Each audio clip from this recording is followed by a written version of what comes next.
Good morning, everyone. Oh, wow. I gotta take a picture of something. Oh, shoot. It'll still be there. I was listening to, the music was playing and it stopped on 111, and my friend sees it all the time. And it's funny because now I'm seeing it even more. I thought I was past that phase, but apparently I'm not.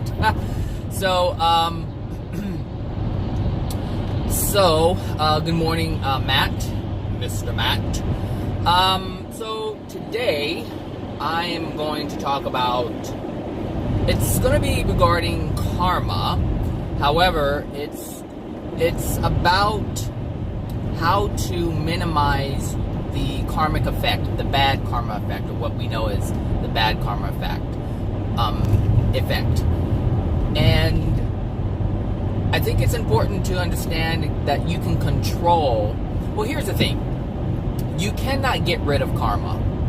In the state that we're in right now, we can't get rid of karma because there's so many emotional injuries within us that cause us to make unloving or make mistakes that are unloving.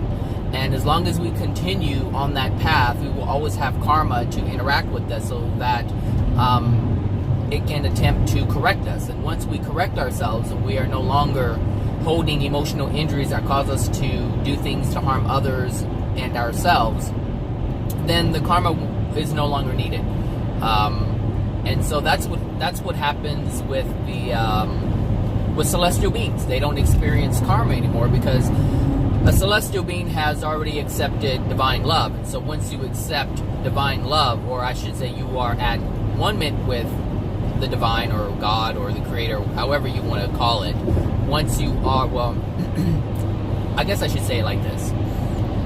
A celestial being is a celestial being because they have recognized that God is an entity, not an energy. So those who have reached the sixth dimension and they're there, they can't get to the seventh because there's at least one thing that they have not acknowledged as a truth, and that God is a being, an entity.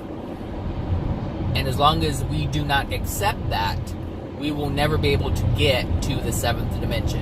And that's what's tripping up a lot of spirits in the sixth dimension, is they are not able to acknowledge this because they hold beliefs from when they were here on earth. Whether you're Buddhist or whatever religion or faith that you have. So anyway, so I wanted to talk about karma, but I also wanted to talk about why it's even there. And I've talked about it before, but there's something that's very simplistic about it. And the reason why we experience karma is because we have a lack of sensitivity to love. So we live our lives with a lack of love. And we can say we are love, we can say we are divine energy, we can say we are at one with the universe, we can say all of these different things. And it matters not if that love is not at a soul level. What we are doing today is saying that we are love, but it is on an intellectual level. Like we can say it all day, all day, all day, all day, all day, as Abraham would say, all day, all day, all day, all day, all day, but it matters not if it's not at the soul level. It must be at the soul level. Love must be understood, accepted, and carried out at the soul level. It doesn't matter how many flowers and roses or how many homeless people you feed. It doesn't matter about any of those things. Because we can be the most angry person and still try to present a facade of, I am love, I help others, but yet there's so much anger within you. This is why it's important. What's going on with my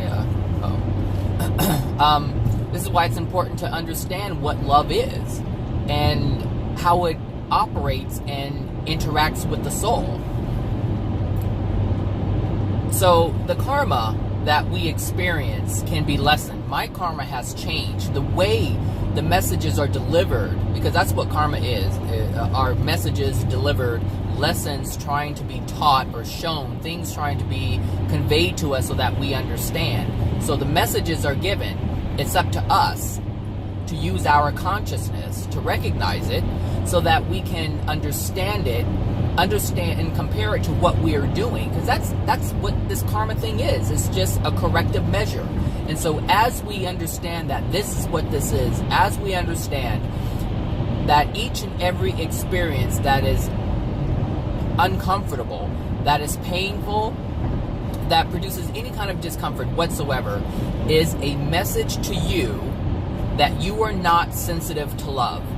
Because this is a loving universe. This is a universe made in love, and everything in it is supposed to operate in love. And it would if we did not put any negativity out there. If we weren't here, then there wouldn't be any negativity. We create that. And so we are operating in a manner that is not in harmony with love. And so that's why these messages are being sent. People call it from the universe. They're God's laws that are being executed, and we are being delivered these messages. And so, like I said, it's up to us to use our consciousness to be aware and ask ourselves, why is this happening? Because everything is happening for a reason. There are no coincidences, and there are no mistakes. There are no what else do people call these things? Random occurrences. Nothing is random. Everything in this universe is on purpose. On purpose. Our creation is on purpose. God's creation is on purpose. So everything has a purpose. You, I, and everyone else, we never do anything without purpose. There's always a purpose. Even if we're being influenced by spirits, there is a purpose. A purpose for what? And it's interesting because people cannot understand why. They say, why would God allow an outside force to control me? Why would God even allow that within his universe or her universe?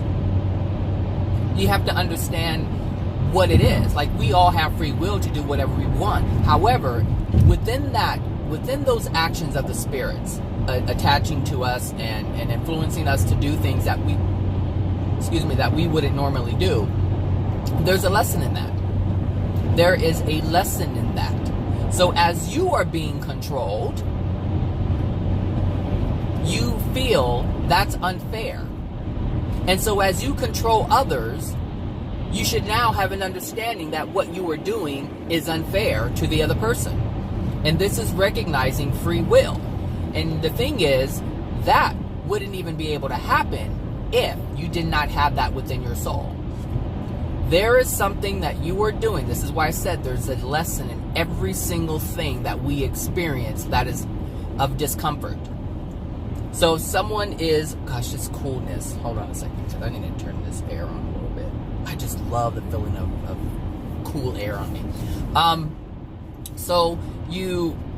What was I saying?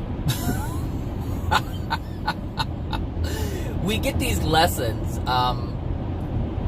It's to show us that there's something within us that needs to be removed. So it's okay for a spirit to influence us because what we are doing, or I should say influence us against our will. And the only reason, that's what it was. The only reason why that's happening is because we do it to other people. And that is the lesson. Your discomfort, your dissatisfaction with the fact that even exists within this universe is there to let you know that you are doing the same thing. So there's something unloving within you that is not able to recognize the free will in others. So in order for you to learn that, you have to have your free will challenged. And until you fix that, it's not going to stop. But as soon as you heal that emotional injury, because it comes from an emotional injury. And if you think about growing up, where do you get it from? Your parents.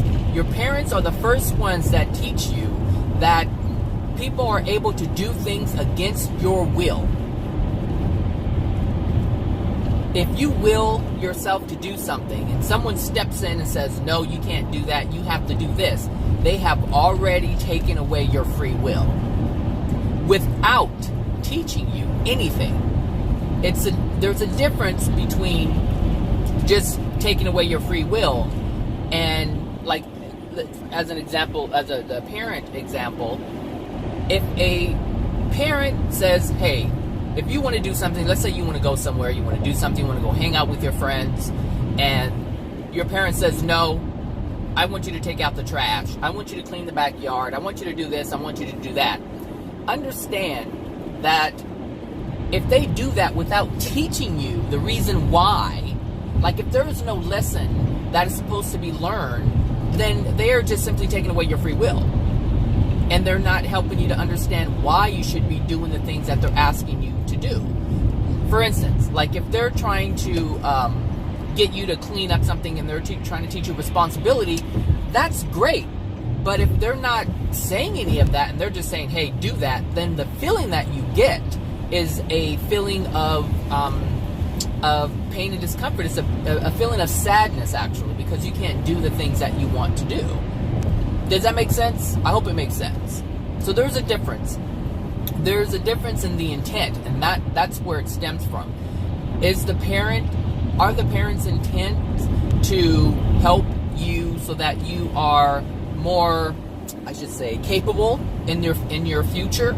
Like, is that what they're trying to do? Or are they just simply just angry because some parents are angry when their children get to experience freedom or want to experience freedom, because some parents didn't want to have kids. I just washed my car yesterday and it looks like I'm getting another one. Some parents are really angry. My mother was one of them. She was angry that she was tied down. It wasn't that she was angry she had kids. So it wasn't that we were the ones that she was angry with. She was angry at the fact that her freedom was taken away. But her freedom was taken away because of the choices she had made. And this is with anybody. Anytime you blame someone for something, understand that your choice was also involved in this. And we have to recognize this. Like, there are choices that I've made, and I can't blame anybody for taking anything away from me, because I made a choice to involve myself with that individual, and I allow that person to take something away from me, whatever it is. It doesn't matter what it is. Whether it's my joy, whether it's something tangible, it doesn't matter what it is. We have to be accountable for the things or for the actions and the choices that we make and take, because if we don't, we will continue to repeat these things over and over and over again. So if you get in a relationship and this person somehow steals your joy, understand that you allow them to steal your joy. So if you were in the relationship for 5 years and it was a miserable 5 years, understand that you stayed there for 5 years. That was a choice that you made, and you cannot blame anybody else for doing something to you when you engaged in the process that allowed it to happen. Now, it's different if, say, you were sexually abused and someone forced themselves upon you. That's completely different. However, it is still your responsibility to clear up whatever emotional injuries that are within your soul that cause that law of attraction for you. Because it is a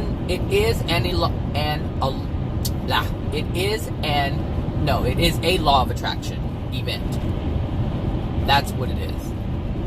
A law of attraction event that you created, but it's one of these unconscious creations. So if you really think about the law of attraction, and people say, create your reality, I see people do this all the time, and it does get on my nerves. I can say that just really gets on my nerves. But there's a reason why it gets on my nerves. So, anyway, I'll talk about that later.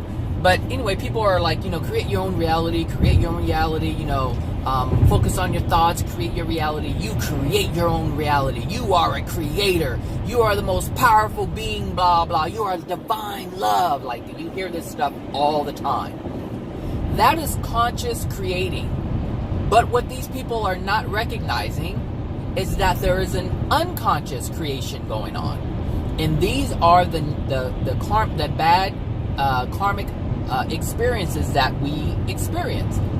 The bad karmic experiences that we experience are all of the things that we are unconscious of. So we make choices unconsciously, we get the results, and we're like, what the fuck? Why did that happen? What did I do? I didn't do anything wrong. But the bottom line is you did. Whether it was something that you did unloving, or something that was an action that was taken that's unloving towards yourself or other people. That's just the bottom line. That's the fact. And you don't have to believe it.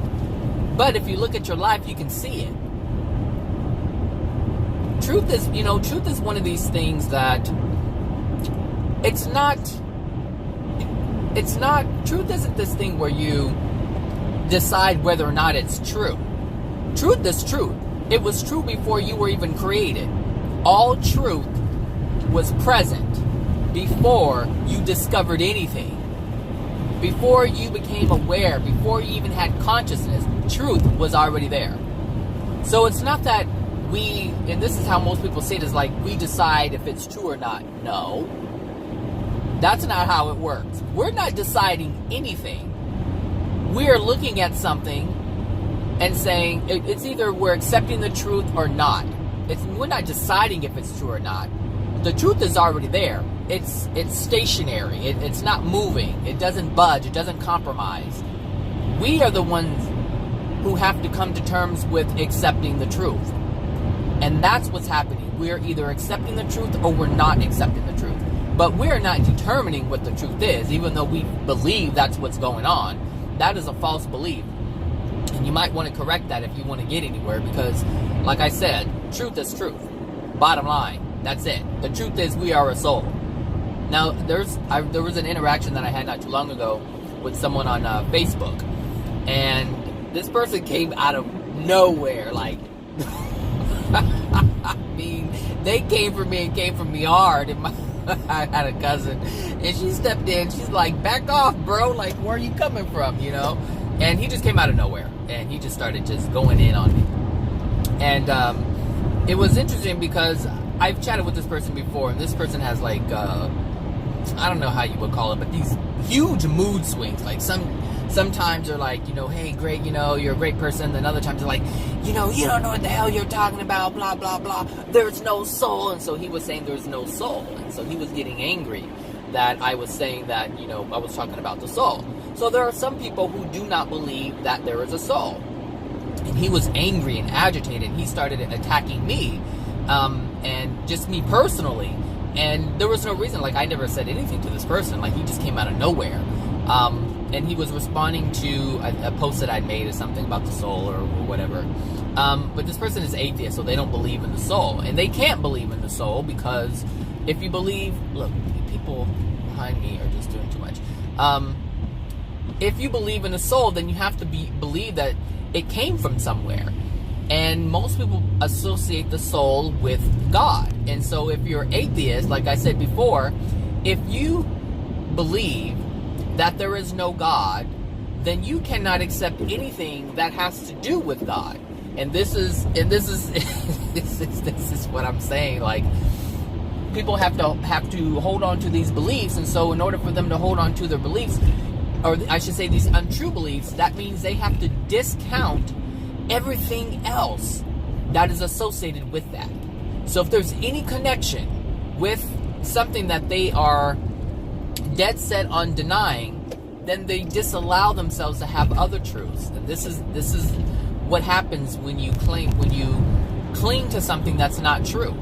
You have to sustain it.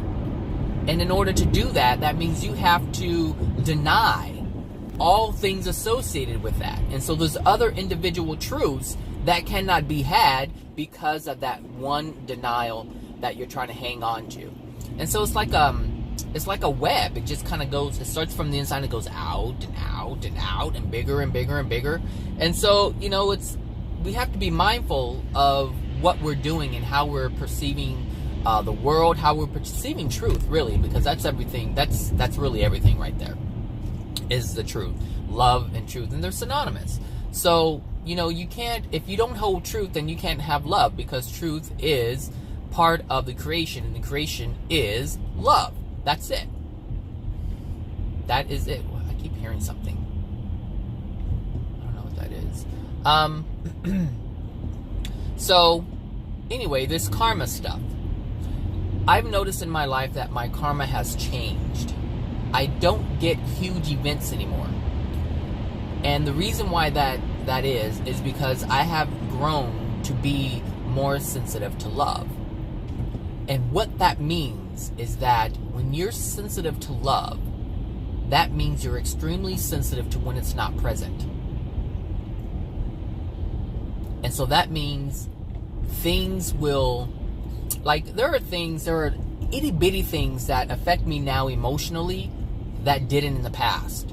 And the reason why that is, and this is so interesting, I was almost like emotionless growing up because there was so much pain.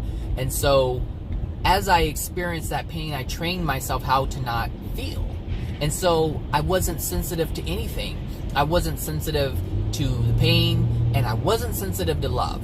I wasn't sensitive to anything, because when your soul is detuned, it's detuned. It is detuned. And so it took, the reason why I had a lot of painful experiences, because I started to harden my heart. I started to harden my soul. I wouldn't let anything in or out. Like, I just wouldn't feel anything. And so it was almost like I was, I don't want to say a zombie, but like I intellectually understood things, like emotionally, I wasn't feeling emotions, but I understood intellectually emotions and feelings. I understood that certain situations warranted certain actions. So it wasn't full-on compassion. It was, I see someone suffering. When someone suffers, you help. Does that make sense? So it was just this intellectual, technical thing. Lady, I don't trust her. I don't know, people have trouble driving in between the lines. I don't know what that's all about, but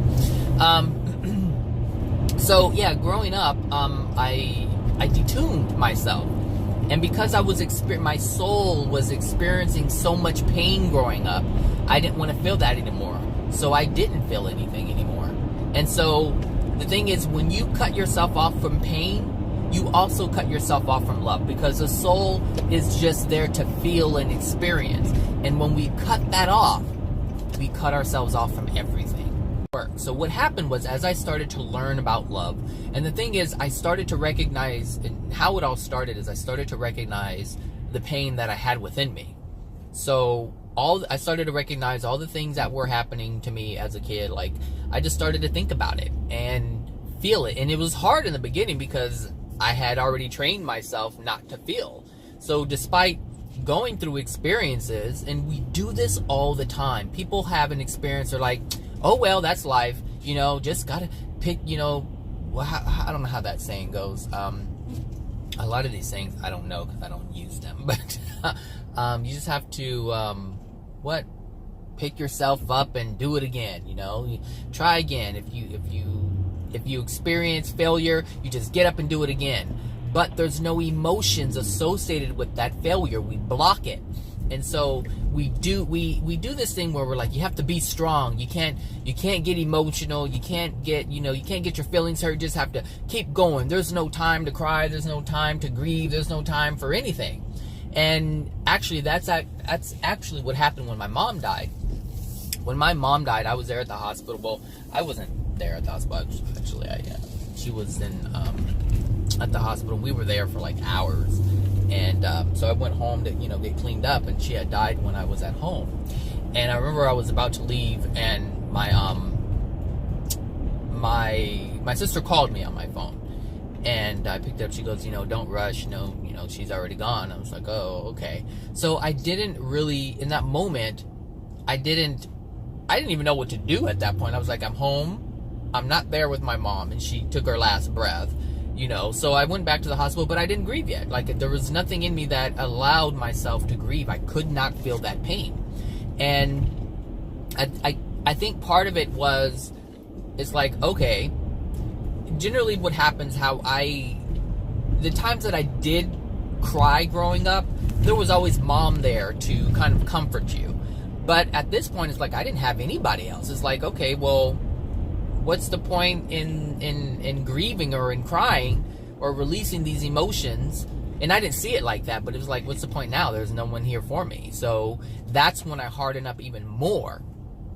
And so the thing is, we experience life in this way on a regular basis. Like when we experience something that is painful, we don't really feel the pain. We acknowledge that it's there, but we don't feel it emotionally. It's an intellectual acknowledgement. And then that's it. And we keep going. We're like, look, and that's what I did. I was like, hey, look, there's no time for this. You know, I have to take care of myself. There's nobody here to, you know, there's no one here to fall back on if I ever have troubles, you know. And so this is how we approach life. This is how most people approach life. You're either on the extreme that I was on, or the other extreme where you can't do anything for yourself and you just expect everyone else to carry you. And so that's another way you don't experience your pain, because you always look for someone else to pick you up. You don't pick yourself up. You allow other people, or you expect other people to do it. So you stop your pain that way. So it can go both ways in terms of extremes, and how we disallow ourselves to experience the pain that's actually presenting itself. Because pain is just something that is inevitable on this planet in our current state. We are in a first dimensional state. I don't care what you hear about 5D, 4D, 3D. Look, we're in a first dimensional state. And the thing is, you don't have to believe that, but if you look at your life, if you look around, just look around. Like, that's what I've been doing. Like, that's one of the reasons why I haven't been making videos, is because I've just been looking at everything. Like, looking and observing the state that humanity is in. You know, I drive around and I see these people, and it's like all these different things. Come on. I want to get over. You want to be... Look, lady. I mean...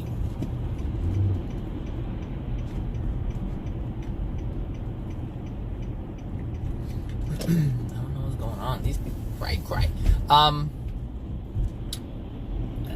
I've been driving around and I'm looking at people, and you know, you see just watch people on the street. Like, just watch them and look at how much they're suffering. I mean, you have people with all kind of disabilities, and I'm like, in order to really understand the state that humanity is in, you have to understand that we are created in a state of perfection. Like, that is the condition of our soul when it is created, in a state of perfection. It is not until we incarnate and have these emotional injuries transferred from our parents, which are generational emotional injuries. Like, they don't even know they have emotional injuries, and it's been passed down from soul to soul to soul, from generation to generation to generation, and it's just it's compiled, and it's just like this huge blob of crap. And so when we come in this perfect state, all of a sudden there's this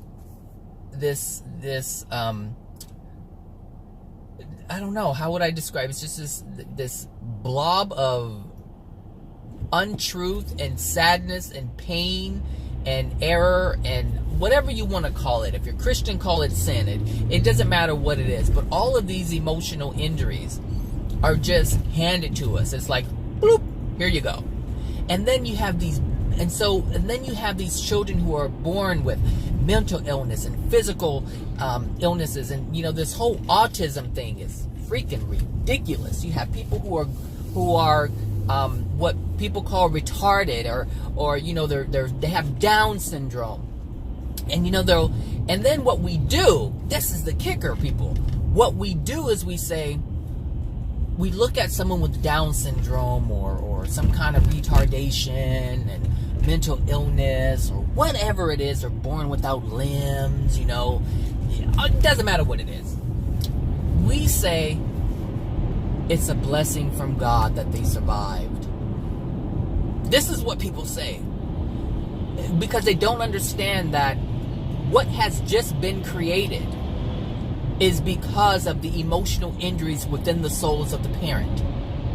The non-physical is what creates the physical. The non-physical creates the physical. So all the non-physical thoughts that we have created the physical that we see today. All the evil thoughts, the hateful thoughts, the sad thoughts, the feelings, the emotions, all of that is generating something. And it generates in the physical. That's how it manifests. It manifests that way. That's why they say you create with your thoughts. Your thoughts are your creation. And as you think evil, hateful, vengeful thoughts, you then take action and then you manifest something. You manifest those thoughts. Those thoughts come to manifestation. That's what's happening. So to think that a child is born without limbs and has Down syndrome and is autistic, you believe that this is a gift. You're crazy. You are freaking crazy because you're not looking at the truth of it, and that's the problem. You're not looking at the truth. And if you don't look at the truth, and here's the thing, the reason why people cannot accept what I'm saying is because of the pain associated with it. And that is the denial of truth. All denial of truth creates pain. That's what it creates. And so no one, and here's the thing, you know this because what parent wants their child to be born without limbs? What parent wants their child to be born with Down syndrome? What parent wants their child to be autistic?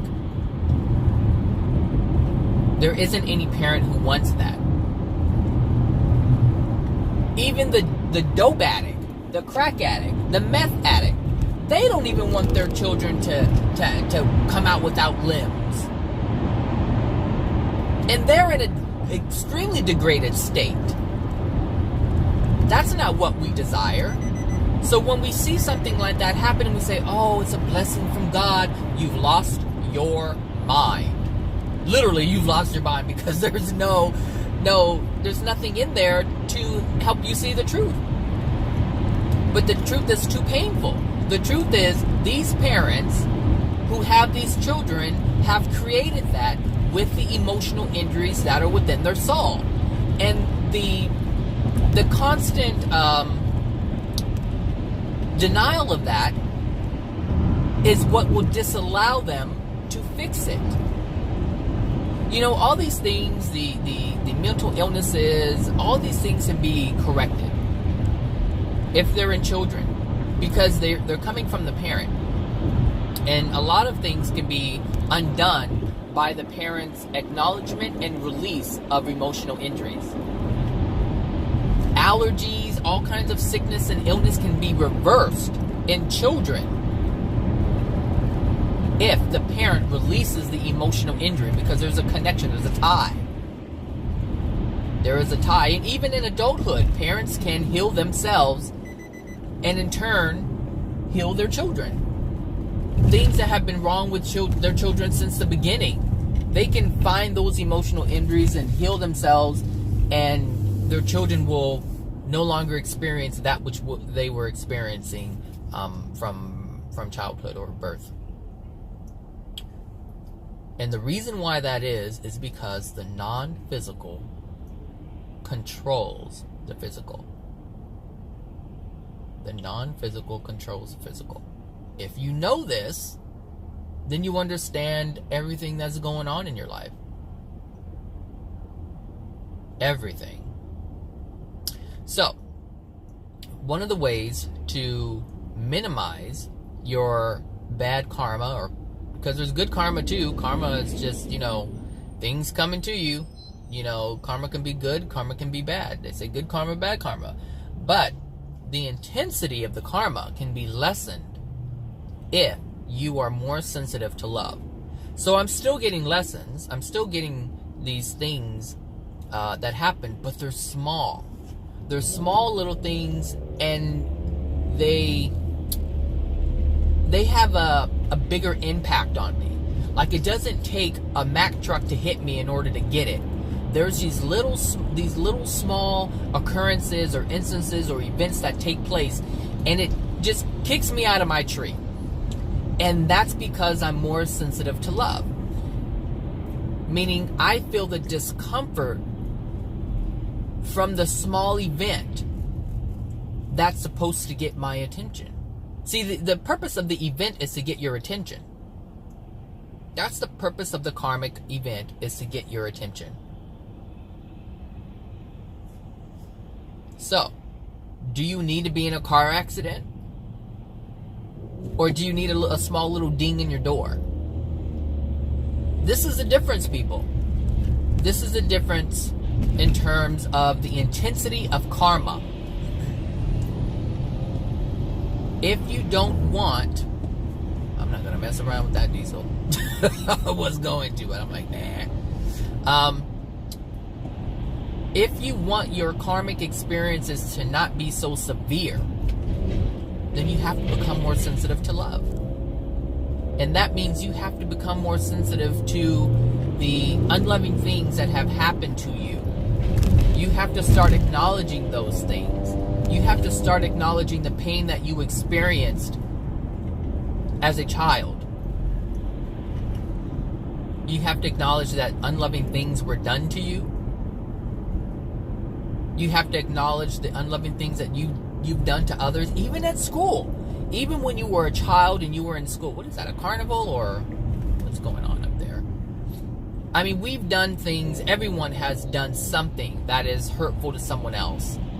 And so we have to acknowledge the pain that we have caused. Not just the pain that other people have caused, because understand that if you have caused someone else pain.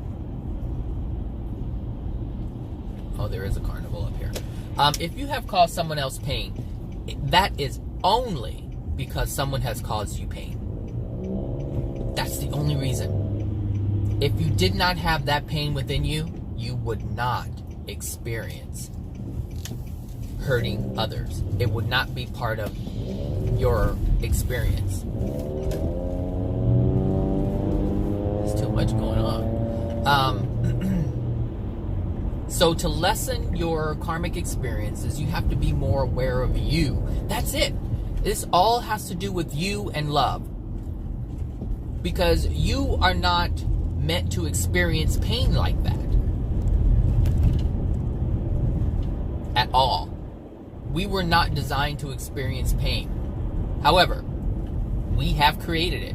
Humanity has created pain through their unloving actions. And this pain is the karma to help you look at what's going on, feel what's going on, understand what's going on, and make a different choice. Correct it. Karma is a corrective measure delivered by the law of attraction, the law of cause and effect, and the law of compensation. Well, that's what karma is, the law of compensation. The universe is trying to compensate for the unloving things that we're doing. That's it. That's what the law of compensation is. That's what karma is. It's the universe trying to balance stuff out. Trying to put, trying to put, there's so much traffic because of that carnival. That's the whole point of it, is to help get us back on track. Come on. Come on. Oh, God. What are you? Oh, because you're like 80 years old. Poor thing. Well, at least you're still driving, girl. You know, some people, they can't drive anymore. So, anyway. Yeah. Minimize your, minimize the intensity of your karma. Gosh. Like, my life is, I look at my life and I look at other people's lives, and there is no reason for me to be jealous of anyone, to envy anyone, what they have, because I see people's karma and I'm like, I am so grateful that I figured it out this far. And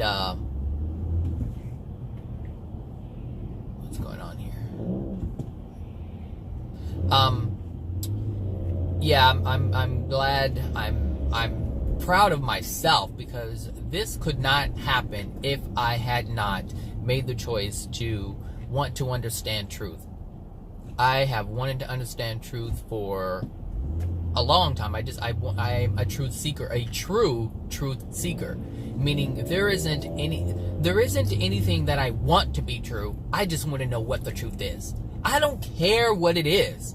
I just want to know what it is, because I understand that the truth is the truth. That's it. It's not about what I want to be true. It's not. See, I don't subscribe to a religion, so there isn't anything that I have been taught that I want to be true. And that's what's going on with religions as I pass the Kingdom Hall on my left. You know, like my family members are Jehovah's Witnesses, and so they have been taught that this is who God is, or what God is, or that they're taught this is what has to be done in order for well, like, what are you doing, dude? I don't know about you people, and they don't even know about themselves. So, you know, like, they've been taught this is the way it is, and so come on.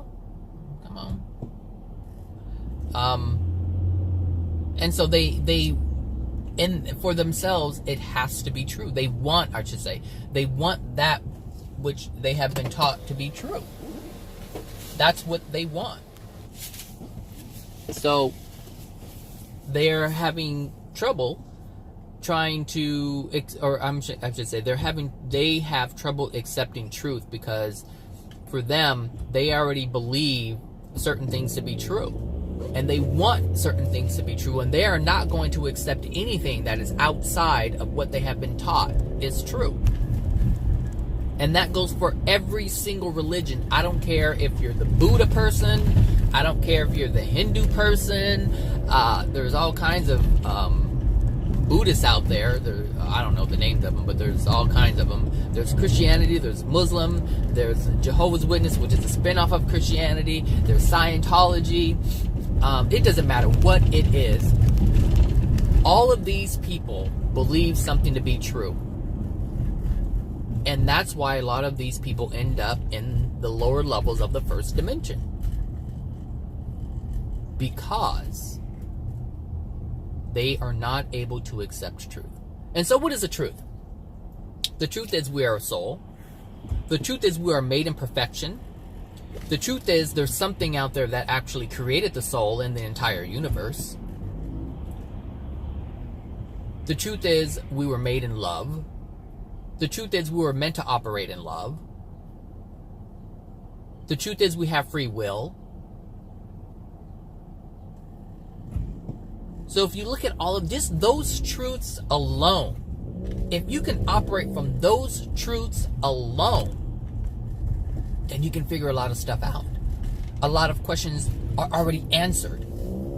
Just for a moment, let's assume, the people who are listening to this, let's assume that everything that I'm saying is true.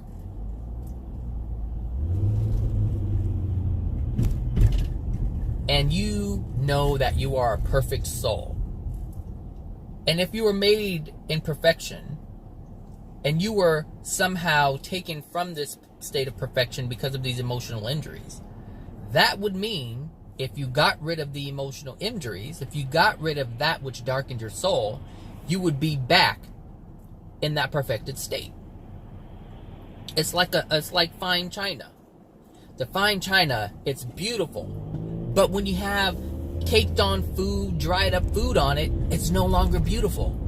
But if you remove that which taints the purity of that china, then it's back to its original state.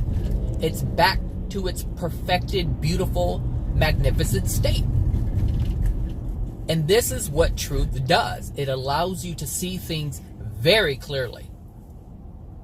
There is no mistake. There can't be any mistakes if you hold truth. So if you can just picture that, intellectually, imagine if you accepted it on a soul level. If you lived and breathed this truth, you would be able to make decisions that are in harmony with love, because you know, or you would know, that you are perfection. And whatever state you're in now, and you have the opportunity and ability to clean it up, to change your soul condition, to change your state. These are the possibilities if you hold truth. However, if you do not hold truth, so let's take Christianity as an example. If you are a Christian and you believe that Jesus is going to come and save you, then you can't transform yourself, because Jesus isn't going to come and save you. And that is an untruth. And if you hold that untruth, then you would disallow in yourself your own transformation. You are disallowing yourself the power that you have. You are taking your own power away from you. That is how great or how grand of a creator you are. You can strip yourself of all power. And that's what people are doing right now. They're stripping themselves of all of their power. And that's, you look at humanity and nobody knows if they're coming or going. And they're just degrading themselves more and more and more and more and more. And it's not stopping. It can't, because they refuse to hold truth. They still waiting for Jesus. And there are people in the spirit world who still believe, and they're in the first dimension. They still believe it. But it's not going to happen. And the thing is, it's going to take a lot of pain, a lot more suffering in order for people to get it. Some have suffered for thousands of years. I mean, tens of thousands of years. Waiting. Waiting for what? They don't even know half the time. I mean, you get so involved in your pain, you're like, nobody's going to save me now. I'm just going to do whatever I want to do. And a lot of people do that. They do whatever they want to do because nothing's happening. No one's coming to save them. That belief that they had, it's like they have a belief that someone was going to come and save them. That person didn't come and save them. They ended up in the depths, the lower levels of hell, or the hells, I should say, where there's a lot of stuff going on. And it's like, well, and then they go back to, well, there really mustn't. They confirm it for themselves because it's a belief that they had. Well, I died and I'm here in this dark place. Of course there's no God. Why would God allow, it goes back to that thing, why would God allow his children to suffer like this? It's what it keeps going back to that. So, and this is what untruth does. It continues the suffering. And the thing is, you don't have to suffer. A lot of my suffering has stopped because of the truth that I hold. I didn't always hold it. I didn't always know what I know now. But now that I know it, it took a while. Like in the beginning, I started to learn these things. I wasn't sure if they were true, but I started to look at my life. And that's one thing I wanted to say. Another thing I wanted to say.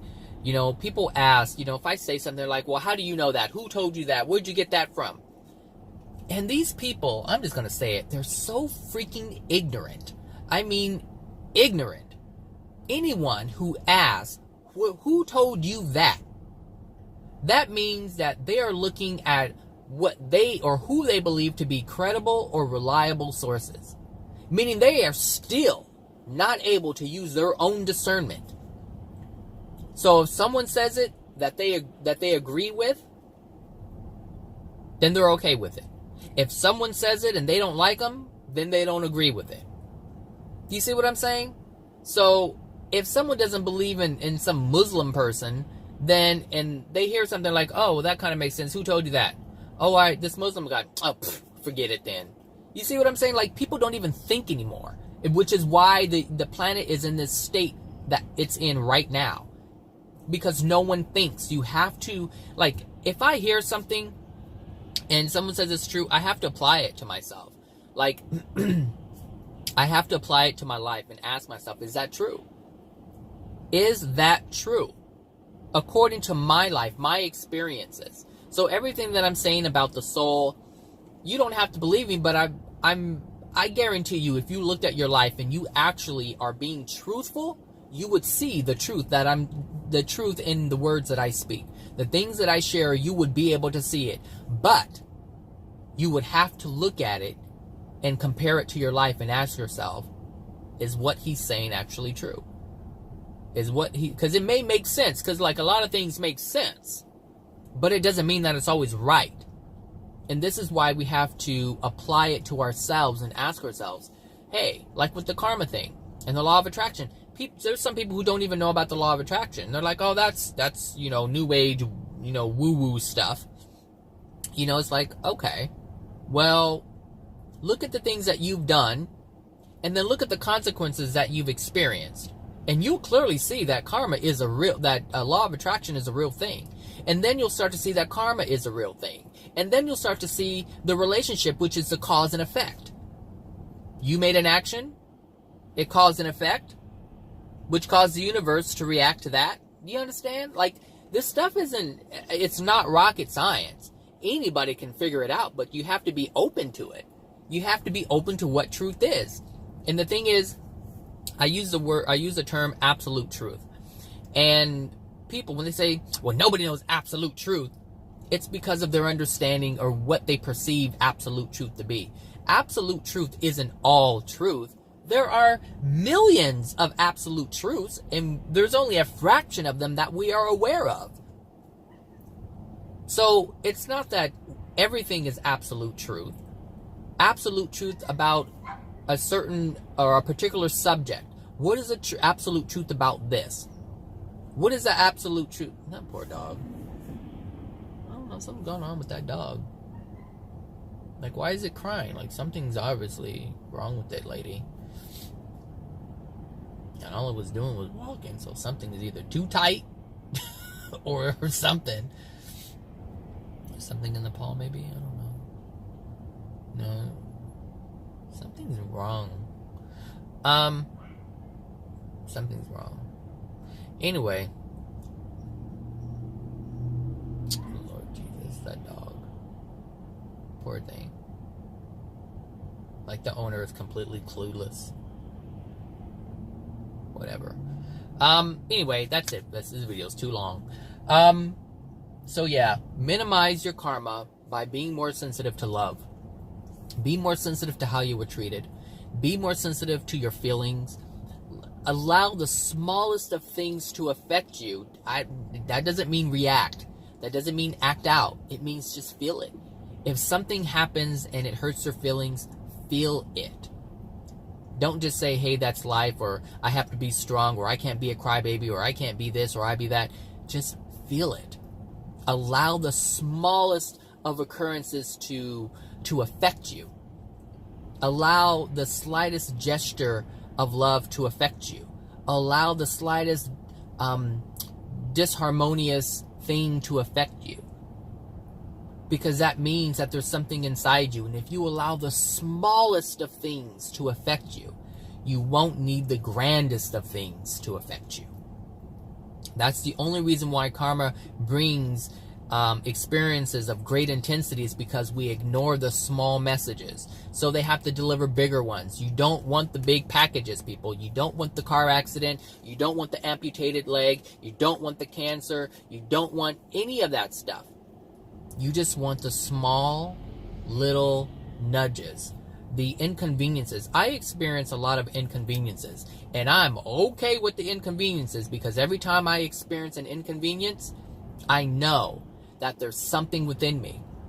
And now I allow the smallest inconvenience to just emotionally affect me, because that's the only way I'm going to release it, is if I get rid of it. Or I should say, that's the only way I'm going to get rid of it, is if I release it. This is why it's so important to just allow life to happen. Allow the natural response to whatever you're doing to just happen. Just allow it. Just let it go. Not let it go ignore it, but let it go experience it. Don't live in it. So if things are making you sad, don't live in the sadness. Just experience the sadness in that moment. And if you experience it completely and let it flow out of you, meaning release the tears, release the pain, then you don't have to be worried about it anymore. And you'll get to a point where you don't experience the karmic stuff anymore, because there's no reason for the universe to have to deliver that message, because you got it. The messages are to get you to release that which is within you that's causing it in the first place. That's the love of the universe. That's the love of the universe. The problem is we're not accepting that love. And if we don't accept that love, we don't accept the message. If we don't accept the love, we don't get the message. So you have to see the love that's there, understand that it's there for a purpose. It's there to help us to get out of the state that we're in. Don't be like everybody else and deny it. If you're listening to this, you're one of the few people. You look at you look at the views of my YouTube channel, and you'll see it's not a lot. It's not a whole lot. So you're one of the few people who are actually getting something that's going to help you on a soul level. And that doesn't mean you have to accept it, but you are getting the information. So if you're getting the information, or if you just stumbled upon it, and the thing is, you don't just stumble upon anything. If you're looking for answers, there's something within this video. I mean, I have over 300 videos. There's a reason why you're listening to this one. And if this is your first time, there's a reason why you've listened to this. This video is a reason why, or there is a reason why you've listened to this video first, why it's come across your path. So allow it to be. Don't have any resistance. Resistance just means more karma, or more karmic intensity. That's it. That's what resistance will get you, is more intensity of your karmic lessons, your karmic experiences. And that's what you don't want. You don't want that intensity to be great. You want that intensity, you don't want it, actually. So if you can manage to just get the little small messages and release whatever you need to release, and just leave it alone. Allow it to just go on about its business. That's it. Allow it to go talk to somebody else. Allow it to deliver a message to somebody else. All right. Okay, everyone. I hope you have a great, what is it? What is today? Thursday? I think it's Thursday. I hope you have a great Thursday, and I'll talk to you guys later. Bye now.